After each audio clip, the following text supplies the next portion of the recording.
everyone. How are you?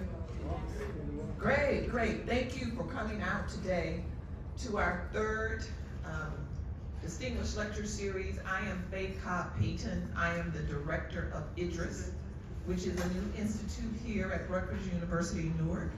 We are the Institute for Data and Information Sciences and Innovation Research.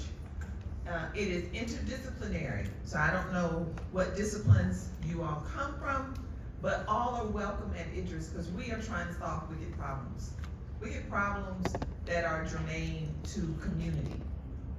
And so in an effort to do that, I have been collaborating both with the Chancellor's Office and Dean Mattis, give a wave, and all of the wonderful people that are on the peripherals that have set up with the meals are a part of IDRIS, and even the students that have helped with this setup. So today, our third speaker, the bio is on the website, so we do have a website, and the website is in progress, so it's not fully baked yet.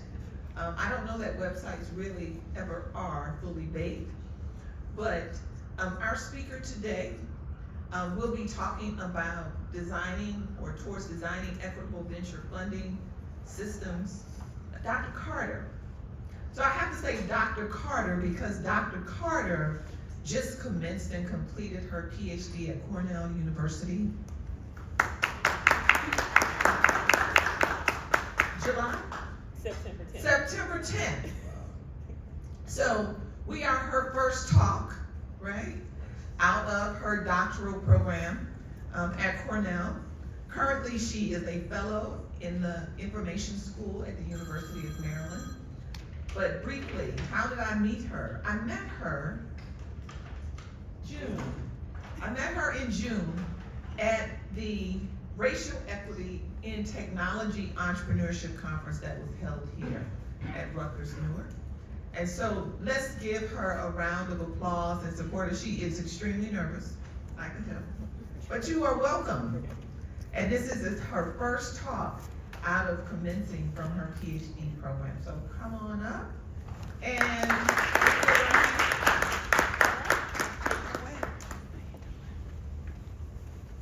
Good afternoon. can you hear me? Yeah. Good afternoon, everyone. It's an honor to be here today to be able to share my research. So before getting started, I just wanted to share a little bit about myself. So as was mentioned, I just recently completed my PhD in Information Science at Cornell, and I focused on innovation, entrepreneurship, and focusing on moving towards more equitable capital allocation practices. I did a lot of research within the space of crowdfunding, and I'll talk a little bit about some of these projects, looking at Kickstarter and also experimental studies. But I also did a bit of qualitative work with venture capitalists, understanding kind of the lay of the land with this VC ecosystem. That's actually where I started. That kind of inspired my future work. And I have a pretty interdisciplinary background spanning mathematics, fine art, design, and data science. And I'm currently a postdoctoral research associate in the University of Maryland College of Information. So in my research, I investigate the underlying mechanisms that drive resource and funding allocation decisions. So my work is moving towards, like I said, motivating the design of not only effective, but equitable interventions that advance the economic mobility of historically resource-constrained communities. So in this talk, I will focus mostly within the context of venture funding, but thinking about my work and as my role as a postdoctoral scholar, I'm kind of expanding, beyond just venture funding, but it's still a core component of my research. So just to provide a roadmap, so first I will just provide like an overview of my work, and I'll talk briefly about two research projects, and then I'll focus in a little bit more greater detail about one of the projects, and then end with the conclusion and outline some next steps as for my work and where I see it. So again, as I mentioned, looking at economic mobility through the lens of equitable venture funding allocation. And so my goal with that is to contribute to the design of effective socio-technical interventions that for equitable capital allocation, which improves access to financial resources, in particular venture funding, for historically underserved and disadvantaged communities. And in my research, I primarily had focused on like Black entrepreneurs, Black female entrepreneurs, and to just provide some context for this. So we consider like racial and gender discrimination, which has been historically has been extensively documented, and as research has shown that African Americans and women, face discrimination in the labor market and online platforms, which these are two areas that are particularly interesting to my work. And I just wanted to start providing like a definition of marginalization, just to give us like the understanding of where I'm coming from in this work. So marginalization is both a condition and a process that prevents individuals and groups from full participation in the social, economic, and political life enjoyed by the wider society. And why does it matter? Why does equitable capital allocation matter? So beyond the notion of like social justice is the right thing to do, which I agree with, being able to have funding towards allocated towards historically marginalized communities just increases innovation worldwide, right? Mainstream innovation, the diversity of ideas and the richness that comes from that benefits everybody. So it's more of an economic value, and that's like the angle that I like to focus on. So just to provide like a diagram of like my research aims, like the first step of the process is like understanding existing allocation practices. So again, like understanding like how investors currently like make decisions and where they see their role within making change, if they feel that there's change that needs to be made in addressing disparities. And then from there, it's understanding or evaluating the effectiveness of existing interventions that have been previously proposed. Are they actually effective in addressing inequalities? And then from there, it's about investigating the sources of disparate allocation for venture funding. So again, kind of understanding some of the mechanisms that explain why we see inequalities in the distribution of funding. And then from there, it's looking towards the future, outlining steps and design interventions. Okay, so first I will go over this first topic, which looks at venture capital. So this was a qualitative study that I conducted back in 2021, so kind of towards the beginning of my PhD journey. And here I interviewed venture capitalist investors to understand how they frame investment opportunities and how that framing or their perspective influences their investment decisions and ultimately downstream access to funding for early stage high growth potential ventures. And the research questions that drive this my investigation were: what are VC investors' perceptions of the source of disparities in VC allocation? How do they frame opportunities to address the inequities that result? And what are some of the downstream implications of their current or future allocation processes on diversifying innovation-driven entrepreneurship? And I interviewed a total of 21 venture capitalist investors, venture capitalists, and limited partners. But before I go into like the results, I just wanted to provide a brief primer. So venture capitalists are institutional allocators, so professional investors who infuse large sums of money into high growth potential startups. So venture capitalists have a fund thesis. Think of this as like their North Star that guides the type of investments that they make. So for example, a VC firm focusing on climate tech probably won't fund a startup in the consumer packaged goods because it doesn't align with their area where they want to invest. VCs typically do not invest their personal funds, and instead they raise funds from limited partners. So think about university endowments, foundations. So in a way, they kind of mirror what startup founders have to do. They have to raise funds before they can invest in startups. And like VCs, limited partners also have investment strategies. And I want to point out that VC is only a small portion of a larger investment portfolio. And so if you can kind of think about it, there's like a hierarchy of like funding with the limited partners kind of at the top. And as you can imagine, they have a great deal of influence on the types of investments that are made by venture capitalists. So kind of play a role in the types of startups that have access to capital. So I just wanted to share just an overview of my main findings. So all participants, both the venture capitalists and limited partners, shared that a vision of wanting to see a world where more diverse founders and venture capitalists have access to capital. However, there's areas of tension that prevent this vision from actually coming to be. First being the conservative role that limited partners play in diversify in VC. So as I mentioned, again, venture capital is only a small portion of limited partners like investment portfolio or their strategy, and so there's a bit of inertia in like adapting their investment strategies, which has a great effect on the types of funds, because venture capitalists want to make sure that there's alignment with the limited partners. It's all about alignment in order for funding to to be deployed. And so there's that, and just thinking about kind of for them to think about how they can adapt their strategies, maybe to be a bit more experimental in their role and what they see. As most of the investors that I interviewed focus mostly on widening the top of the funnel. So in VC, if you think about it, it's kind of like a sales funnel, if you're familiar. So at the top of the funnel is kind of the entry point where, for example, a startup might like submit their pitch to a venture capitalist.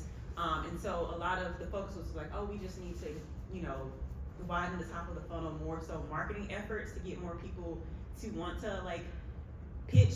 But while I think that is a possible way of, reducing disparities, it doesn't necessarily get into the heart of the investment strategies and being able to adapt them and thinking about how, for example, the way that investors do due diligence. Is it, blocking or preventing certain startups from being able to have access to funding?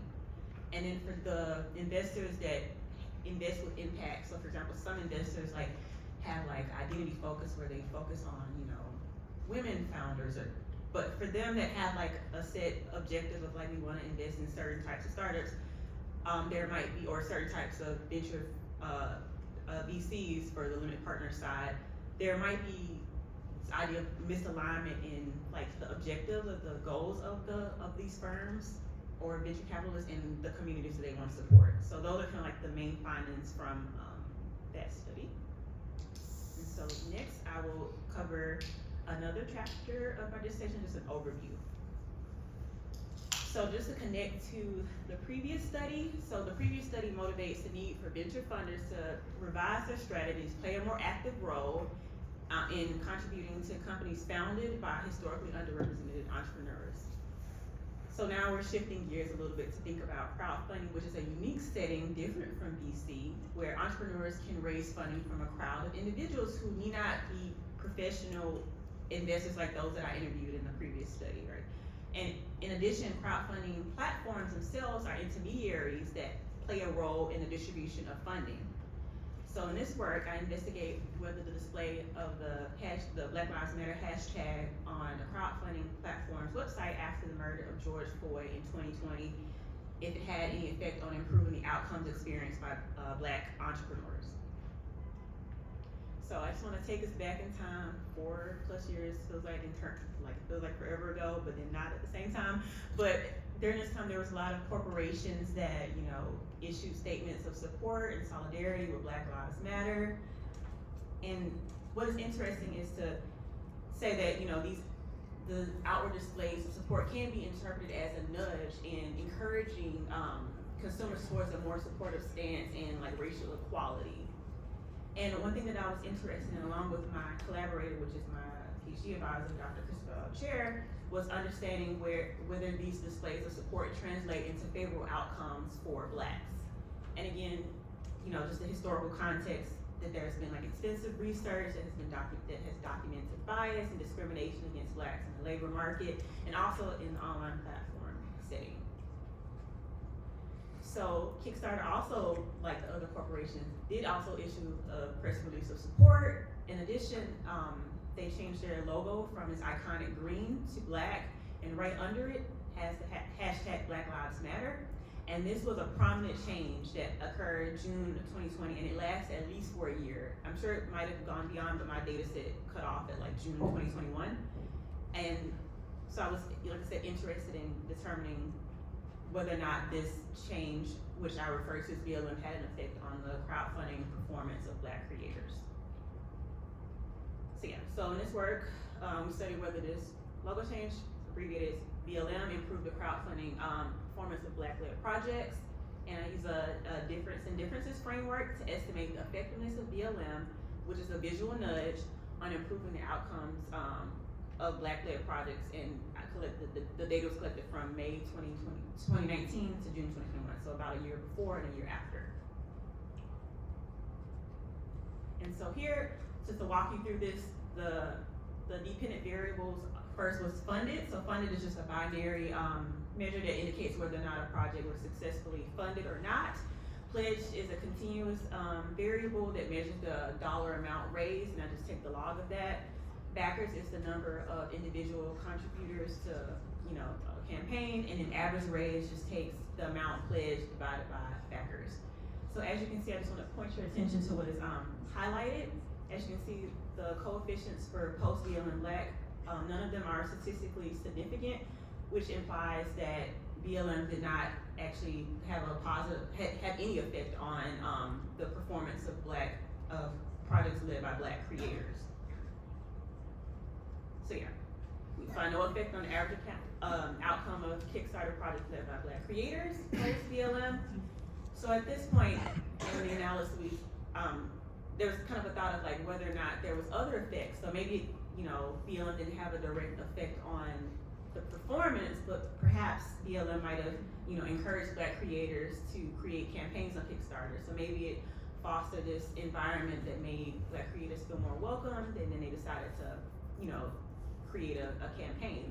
And so for this analysis, look at the number of projects created by Black and non-Black creators before and after BLM. And then if there is an effect, we're also interested in determining whether or not it was an immediate effect or a delayed effect. So first, the question is there an effect?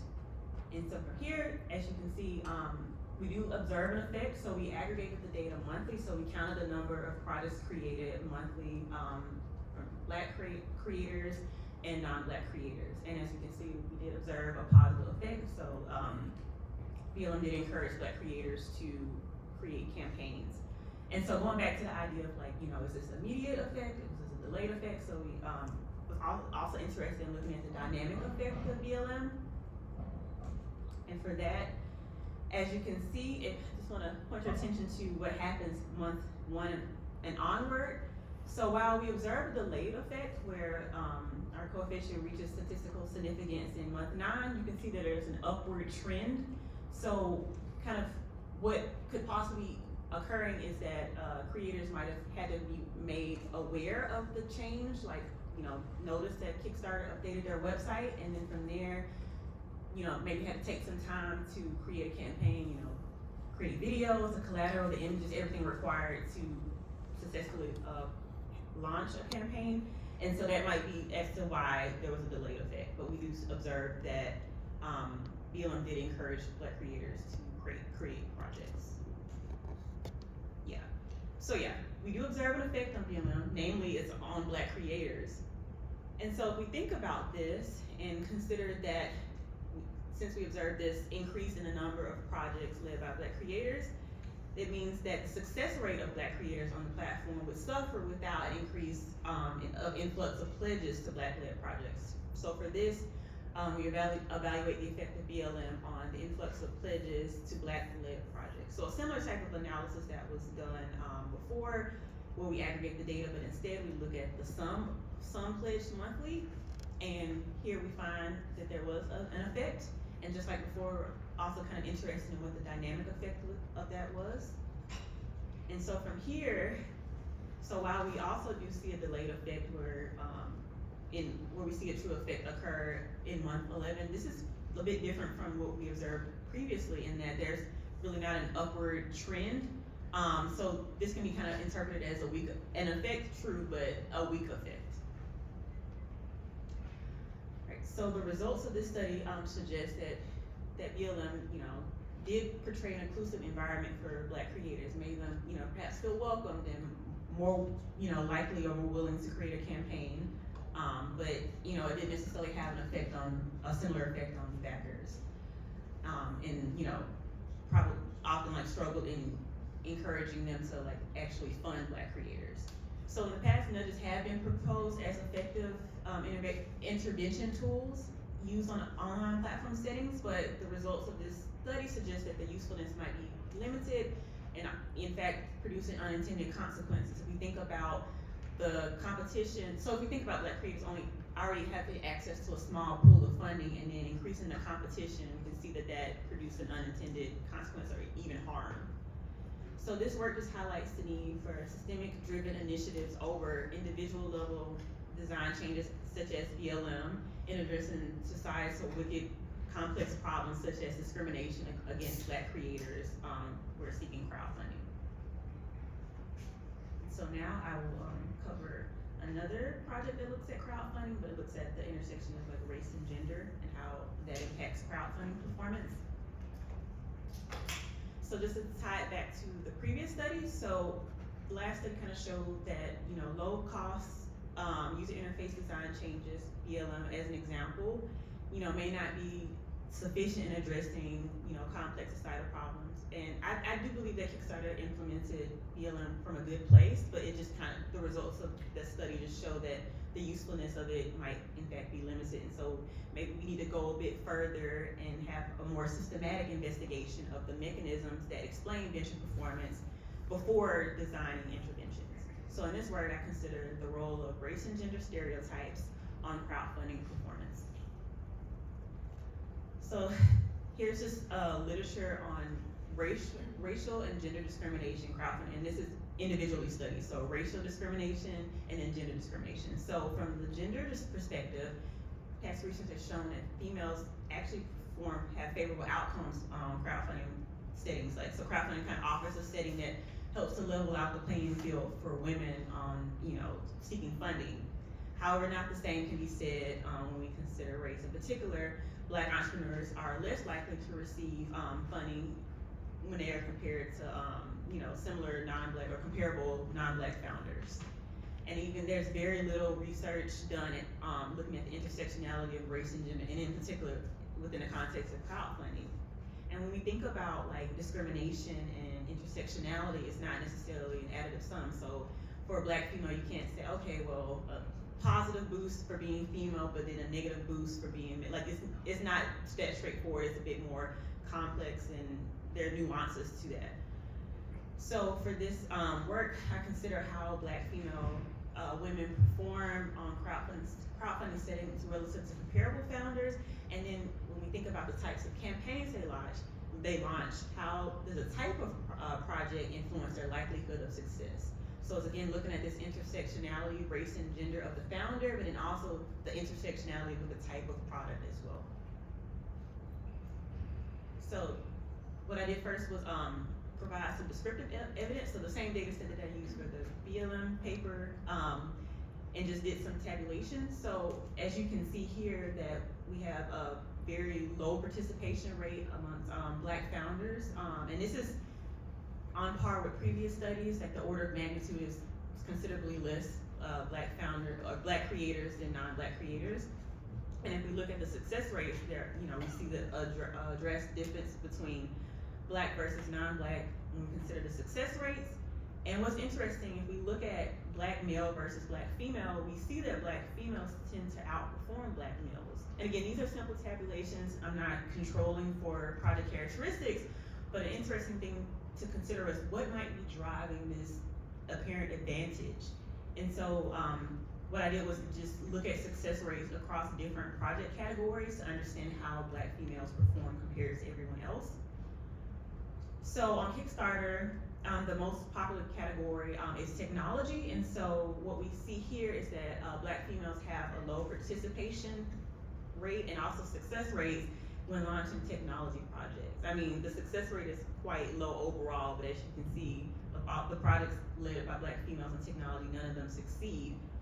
And so you can compare this to another category such as publishing, where this is a category that has high participation rate amongst Black females, and we can see that the success rates are comparable, Black females versus everyone else. So one could argue that, you know, maybe it's a self-selection issue, that a bias, in that Black females are self-selecting or choosing to launch campaigns in categories that they're likely to succeed.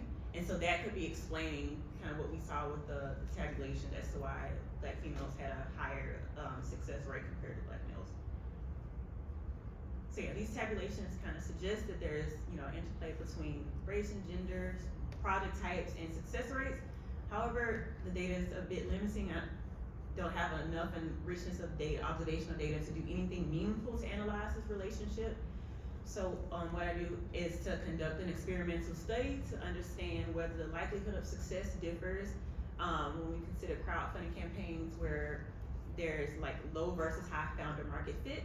And the way that I define founder market fit is considering the identity of the founder and kind of how that relates to the intended target market of the product. So for example, a product that might be primarily targeted towards a black female consumer base paired with a black female founder, that's an instance of high founder market fit. Whereas if we consider that same product paired with a white male, we can argue that that's an instance of low founder market fit. And to motivate this idea of like founder market fit, this idea of fit, lack of fit, I look at the work from the labor market. So there was a study that was conducted in 2020 where the researchers considered like, it was just focused on gender. So it was looking at CEOs, male versus female CEOs paired with projects or companies that were either in female dominated industries or male dominated industries. And so, like I said, the female and male CEOs were subject to low and high industry fit. So what they found was that when the female CEO was paired with the company in a male dominated industry, that she was perceived as less competent and received lower valuations, so essentially penalized for lack of fit. However, the male CEO was not perceived as less competent in female-oriented studies, so not penalized for lack of fit. So I was interested in like taking this idea of lack of fit and then like thinking about intersectionality and understanding like kind of how founder market fit can influence willingness to want to support a project.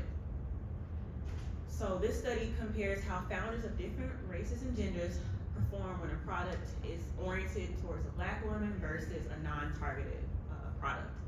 So to do this, I conducted an online experimental study where I manipulated the race and gender of the founder and the targetedness of the product in the crowdfunding campaign.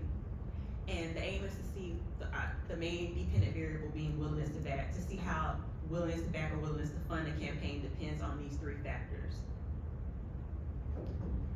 So we used Prolific to conduct this experiment online and had participants review a fictional crowdfunding campaign where we had 4 founders as we vary race and gender, and for this experiment study, race and gender are both binary. So we have black female, black male, white female, white male, and then 2 product types, one that's non-targeted, so marketing scores a more general or wider consumer base versus a product that was targeted primarily for black women. And each participant sees exactly one randomly assigned campaign. So before conducting an experiment, it was important to ensure that well, we had to first, convey the race and gender of the founder, and that was done through photos, which we used synthetic faces that was generated using AI. But before doing the experiment, we had to pre-test the photos to make sure that the only thing that was being conveyed as a difference was the race and gender of the founder to avoid confounders, right? So the aim was to have similar characteristics, only varying the gender and race of the founder. And a separate pool of raters who did not participate in the study was asked to evaluate photos in terms of attractiveness, intelligence, trustworthiness, credibility, and confidence, and selected 4 images that were equivalent in those attributes. And not only does this study depend on conveying the race and gender of the founder, it also depends on the targetedness of the product. And so we also conducted pre-testing of the projects as well. And so started off with two pairs of projects, one being skincare, one being hair care, and the product campaigns that we showed to another set of raters only had information related to the product campaign, so nothing to do with the founder. And so the products of each pair were identical. The only difference was the text, the written description about the product. So one used language targeted towards black women, and the other was marketed more generally. And so each of these campaigns were evaluated by a group of respondents, and they were asked to rate the complexity of the product, the product offered, the estimated price, the targetedness towards different demographic groups such as blacks, whites, people of color, women, men. That was kind of the way that we did that. And so we selected a product pairs such that the non-targeted and targeted versions were statistically equivalent in terms of complexity and price, but were different in terms of targetedness. So the targeted product was, the raters perceived it to be more for blacks and women. And here is just an example, or not an example, this was actually what was used for the experimental study. So you can see identical product images, but the difference in like the heading of it, you know, the one that's targeted, you know, hair, scalp and hair device for curly coily kinks. And I will mention, we weren't overt, we didn't say for black women, but we used language that was suggested that it was targeted towards black women, or, you know, women of color. So we recruited a little bit over 2,500 participants who had investment experience and obtained just under 2,300 valid responses. We utilized stratified sampling, so about 39% of participants self-identified as black, and each participant, again, was assigned one project randomly, and they were asked to evaluate the project in terms of whether they would invest in the project, would they recommend others to invest, and in addition to like our main dependent variable, which is like willingness to fund or back the project, they were also asked to evaluate the founder in terms of competence, so, and also understanding of the market. So those are what those two bullet points are. So the bottom one is about founder competence, like how likely is the founder to deliver the product, deliver the promised quality, and receive customer complaints. So here, I'm just gonna go over like each of our dependent variables. So the first one being willingness to back, which is like the main dependent variable. And as you can see, so these are our 4 like conditions of focus. So each of the 4 founders paired with the targeted product, and this is all relative to the non-targeted product. So that's like, in essence, our control as we had founder fixed effects. And as you can see, for the black female targeted condition B1, we see that for this campaign, participants are not more willing to fund this product over the non-targeted product. So high founder market fit is not leading to a increased willingness to want to fund or back the campaign. But interestingly, we see that participants, and this is like overall all participants, are penalizing the white male targeted campaign before a low founder market fit. So less willing to fund the campaign compared to the non-targeted product. So if we look at willingness to back 3, which is the likelihood of recommending other people to invest, we see that participants are more willing to recommend others to invest in the black female targeted campaign, but not likely to invest directly if you consider the 2 columns and compare those. And then we start to see a similar trend where participants are penalizing the white male targeted campaign in terms of lack of fit. So we see a negative effect for willingness to recommend the campaign. And if we, again, like I said, similar trend. So for competence 1, we see again a negative effect for the B4 condition. And then when we look at competence 2, we see, so here competence 2 is the likelihood of receiving complaints. So a negative effect is actually a positive thing.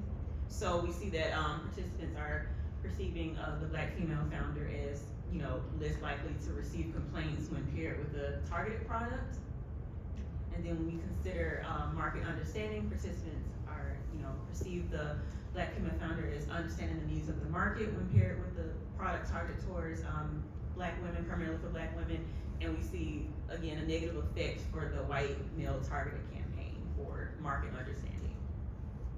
So what do these results suggest so far, right? Investors perceive founders with high founder market fit, in particular the black female founder paired with the target product more favorably than those with low founder market fit, the white male founder with the target product.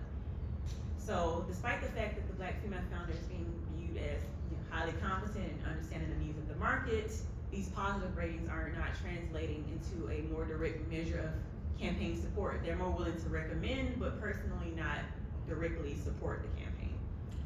And what we see is respondents have a lower willingness to support the white male targeted campaign and perceive white male founders as lacking the competence and market understanding and that's the condition with the low founder market fit. So I did mention before that my sample is I utilize a stratified sample, and so if you think about our pool of participants, it's likely not representative of the pool of individuals contributing to early stage ventures, which is predominantly white and male. So in addition to doing the analysis overall, looking at the data collected from all participants, we analyzed the data across different race and gender groups, paying close attention to the results from the non-Black male participants, which we do a binary split Black versus non-Black. So I will say the non-Black male pool is mostly white males, but it also includes people who identify as anything else besides white or Black.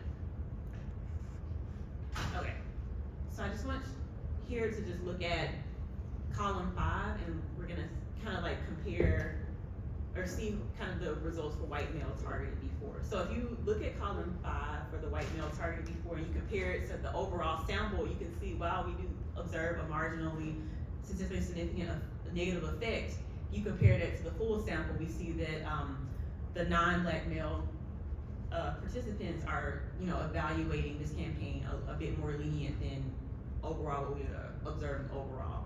And we find like a similar trend across the other dependent variables, as you can see, where you see a negative effect overall, but then you see not a statistically significant effect when we look at the non-Black male sample. And then again, similar thing, competence, this is founder competence 1, kind of a similar effect where we see like overall lenient assessment compared to what we see overall across like the full sample. And one thing I will like mention is when we look at like founder competence 2, again, a negative effect is actually a positive thing. We see that the non-Black male sample actually perceives the Black female targeted as highly competent, but in general, like the results that we see here is like on par with overall. The only difference we see is how the non-Black male participants evaluate the before campaign, which is a bit, I guess, more lenient than how all participants are evaluated. And then again, for market understanding, again, while we see a marginally statistically significant effect, again, if you compare it to the effect overall, we see it's a bit more lenient. So that's kind of the story of what the results are suggesting. So just to kind of conclude for this project, so we evaluated the crowdfunding performance of founders of different races and genders when launching a product, namely a hair care device targeted towards Black women. And so what we see is that the Black female targeted campaign did not necessarily receive an advantage despite their overall high assessment of competence and understanding of the market. And this might be evidence of negative taste-based discrimination in that high founder competence does not correlate with willingness to back. And what we find is that the non-Black male participants' overall lenient assessment or evaluation of the white male targeted campaign may reveal an instance of positive taste-based discrimination. So the results of the study just kind of show that race and gender stereotypes do affect perceptions of founder competence, founder market understanding, and crowdfunding performance. And these results can influence, hopefully influence or inform the design of interventions tailored to mitigate bias. One example is making like the connection between founder competence and potential for return more salient, because maybe it's an information asymmetry issue, and so crowdfunding platform designers can potentially think about how to make it more clear, more apparent. And so I will try to go through these conclusion quickly.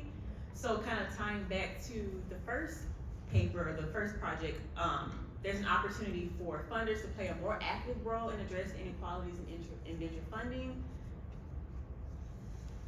However, in one way of thinking about moving forward, the use of user interface design nudges might be limiting in addressing venture funding inequities. So thinking about BLM and how it wasn't as effective on backers and encouraging them to fund Black creators. But it's important to first understand some of the underlying mechanisms that can provide insight into the flawed funding behavior to then be more informed in designing interventions. And what I see my role as, I see my role as in designing, but also not only designing, but also evaluating social technical interventions that, one, improve the economic mobility of historically resource constrained communities, and two, to encourage resource providers, funders to allocate with diversity in mind. And there's, possibly two paths forward. One is, again, designing policy interventions for improving access to crowdfunding, for historically underrepresented communities. And then another area, which would be kind of a new direction for me, is to quantify the economic value of funding with diversity in mind. So going beyond the social justice is the right thing to do, but just showing the value of it, the potential for return on investment. So with that, thank you. All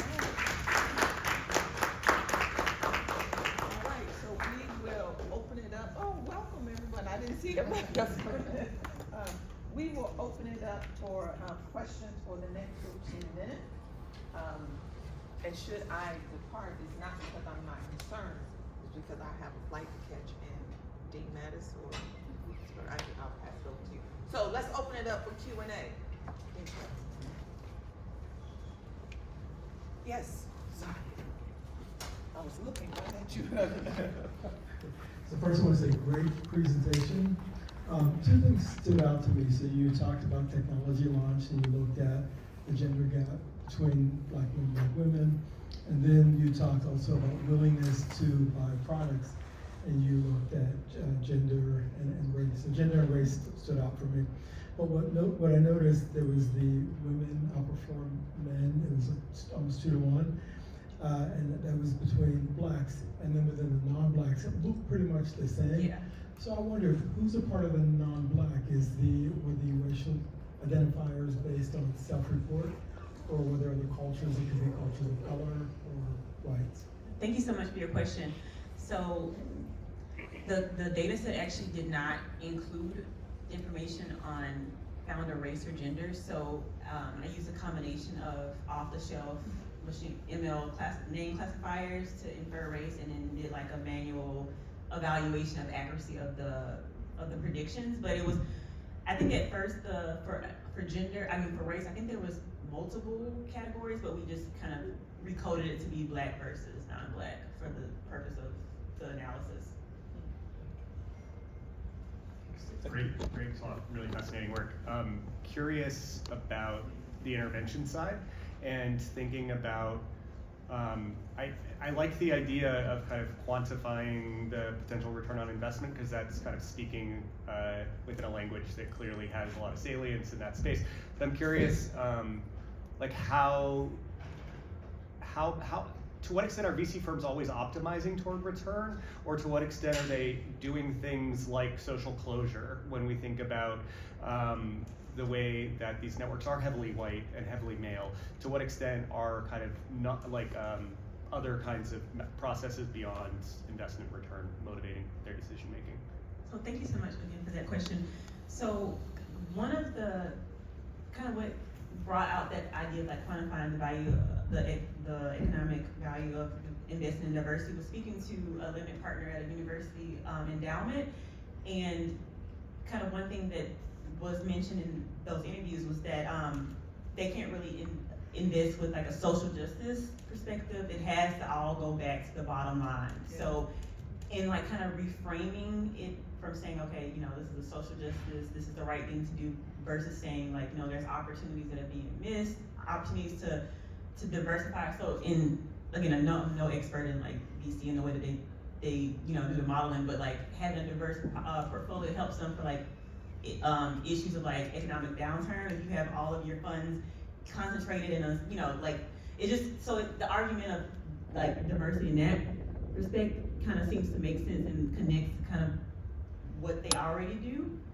But I think that that's like definitely interesting to continue to think about that argument.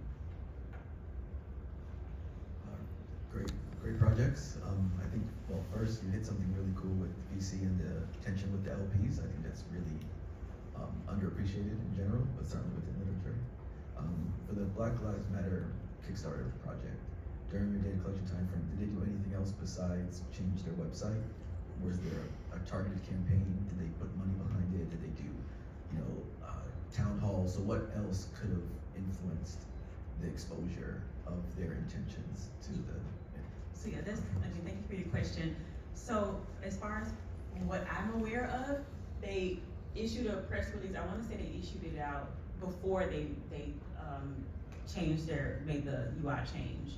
And I know for, like I said, my data, I cut off my data, June 2021, but at that point, the banner was still on the site. So it was first like the logo change, and then they had like a banner. And what I was noticing, which would be an interesting follow-up study, is like, well, I guess maybe because it didn't necessarily have an effect, I don't know if it's worth it, but the placement of the banner would change and move, but I wasn't made aware of like any like special campaign or Social media posts, hashtags. yeah, so I'm aware that I'm pretty sure I have to look at their social media, but I know for sure they had a press release, but I would be surprised if they didn't have like social media presence, but I know that they had like a press release that they wrote.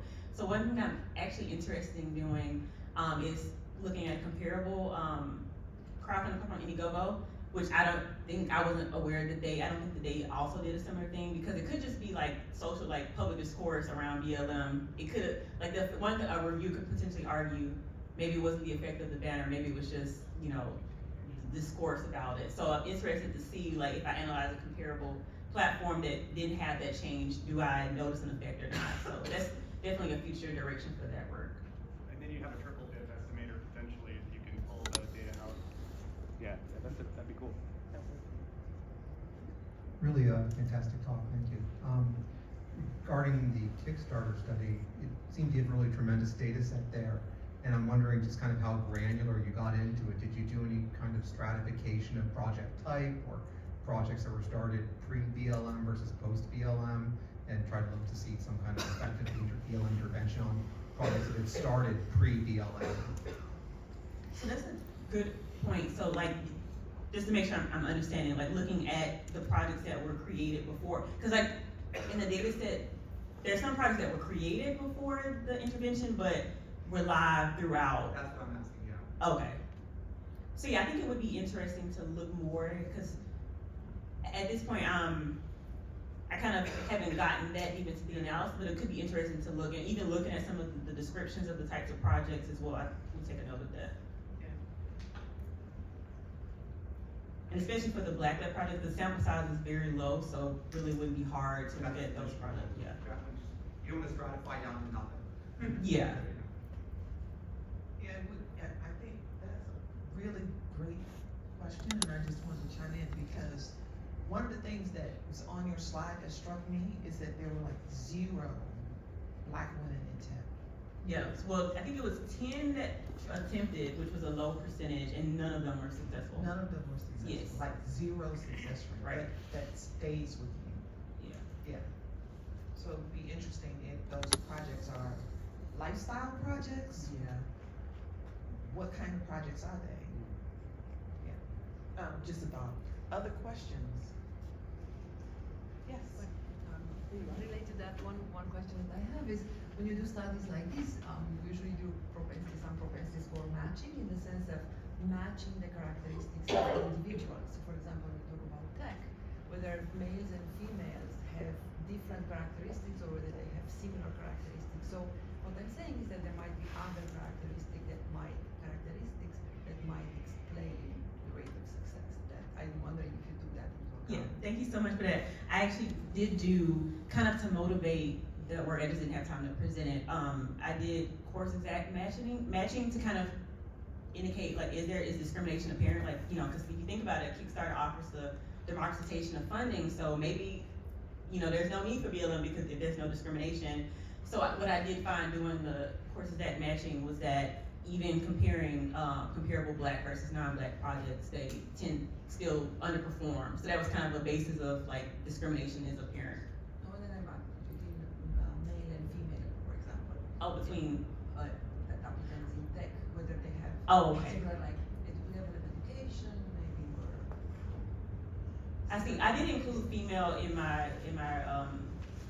my analysis, but I can follow up with you with that. Yeah. And I think this is a great presentation with a great, with a lot of potential for further research. Yeah.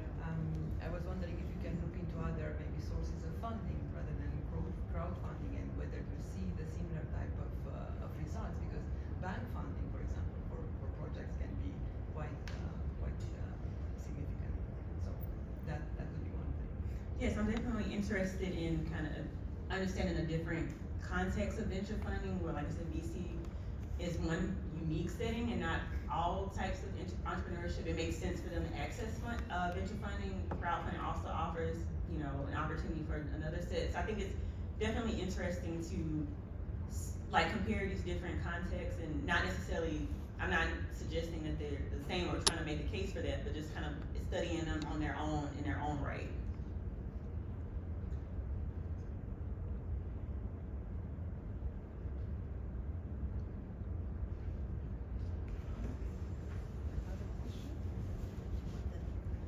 All right, if there are no other questions, let's give her a hand. Thank you. That was really great.